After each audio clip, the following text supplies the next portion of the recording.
অবশ্যই খারাপ লাগছে। 8টা কুকুরের বাচ্চা একটা মহিলা মেরে ফেলছে, এটা আসলে দুঃখজনক। আমি ব্যক্তিগতভাবে দুঃখ প্রকাশ করছি, কারণ আমাদের যেমন জীবন আছে ওদেরও তেমন জীবন আছে, আমাদের মূল্য থাকলে ওদের কেন থাকবে না। আজকে আসলে আমাদের ফিটনেস ট্রেনিং হচ্ছে, সকালে রানিং ছিল, বিকালে হচ্ছে প্লাইমেট্রিক ছিল, আর সামনে বিসিএল এর জন্য আর কি ক্যাম্পের আয়োজন। ওয়ার্ল্ড কাপের আগে আসলে আপনাদের প্ল্যানটা কি? ওয়ার্ল্ড কাপের আগে আসলে কালকে থেকে আমাদের শুরু হয়েছে ফিটনেস ক্যাম্প, 7 দিন এটা থাকবে। দেন হচ্ছে 12 তারিখ আমাদের রিপোর্টিং আছে। আপনারা হয়তো জানেন যে 15 তারিখ থেকে বিসিএল শুরু, এই নিয়ে আর কি।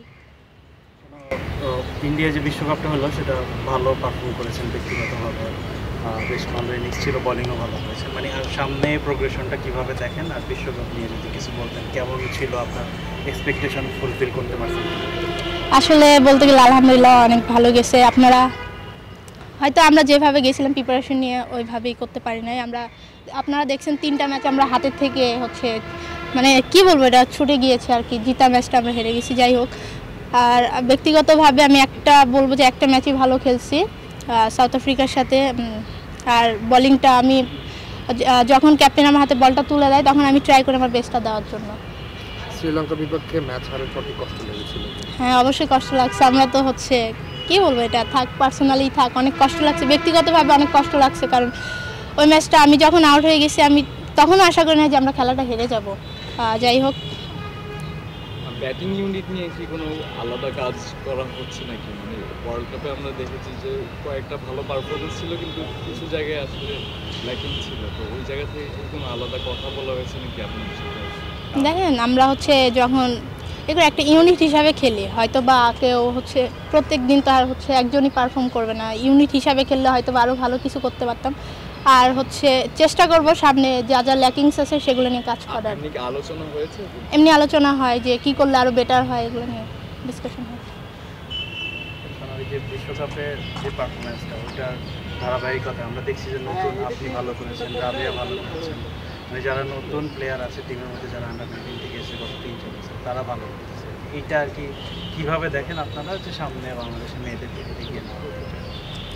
দেখেন বলতে গেলে উদীয়মান প্লেয়ার 19-এর কথা বললেন, ওরা তো এখনও হচ্ছে ছোট, এখান থেকে আর গ্রোমিং করে আসতেছে উপর লেভেলে আস্তে আস্তে। আশা করি ওরা আরও ভালো করবে।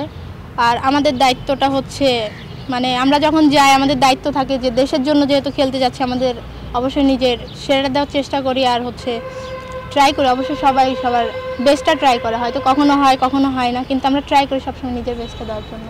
গত এনসিএলটা আসলে খুব টাইট স্কেডিউলে খেলা হয়েছে, এইবার বিসিএল থেকে আসলে কি চাচ্ছে?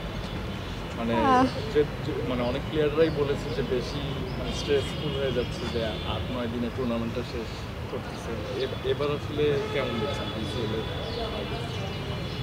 বিসিএলটা হচ্ছে আপনার 12 তারিখ রিপোর্টিং, 27 তারিখ মেবি আমাদের খেলা শেষ, আমরা আবার ঢাকায় ব্যাক করব। আসলে হচ্ছে টাইট বলতে কি আছে, আমরা অ্যাথলেট, যেহেতু আমরা হচ্ছে খেলতে আসছি আমাদেরকে খেলতেই হবে, সেই করে আর কি।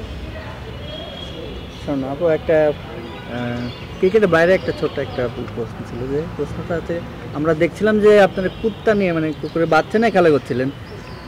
সোশ্যাল মিডিয়ায় দেখছিলাম যে কুকুরের বাচ্চা একটা ঘটনা ঘটছে, ওটা কি দেখছেন, কি এটা খারাপ লাগছে কিনা? অবশ্যই খারাপ লাগছে। 8টা কুকুরের বাচ্চা একটা মহিলা মেরে ফেলছে, এটা আসলে দুঃখজনক। আমি ব্যক্তিগতভাবে দুঃখ প্রকাশ করছি, কারণ আমাদের যেমন জীবন আছে ওদেরও তেমন জীবন আছে, আমাদের মূল্য থাকলে ওদের কেন থাকবে না। আপনারা যখন প্র্যাকটিস করছিলেন কুকুরের বাচ্চাটাও দেখছিলাম যে আপনাকে সাথে প্র্যাকটিস করছিল, লাফালাফি করছিল, খেলা করছিল, এনজয় করছিলেন কিনা বিষয়টা? হ্যাঁ, অবশ্যই এনজয় করতেছিলাম। সোবানা আপু হচ্ছে আপনার কুকুরটার সাথে খেলা করতেছিল, দেন হচ্ছে কুকুরটা দেখছি আমাদের সাথে মিশে গেছে, আমরা যা করতেছি কুকুরটাও তাই ট্রাই করতেছিল, দেখছি বালির উপর লাফালাফি করতেছে, ঝাপাঝাপি করতেছে, দৌড়াদৌড়ি, এনজয় করতেছিলাম। থ্যাংক ইউ আপু, thank you, all the best. Thank you.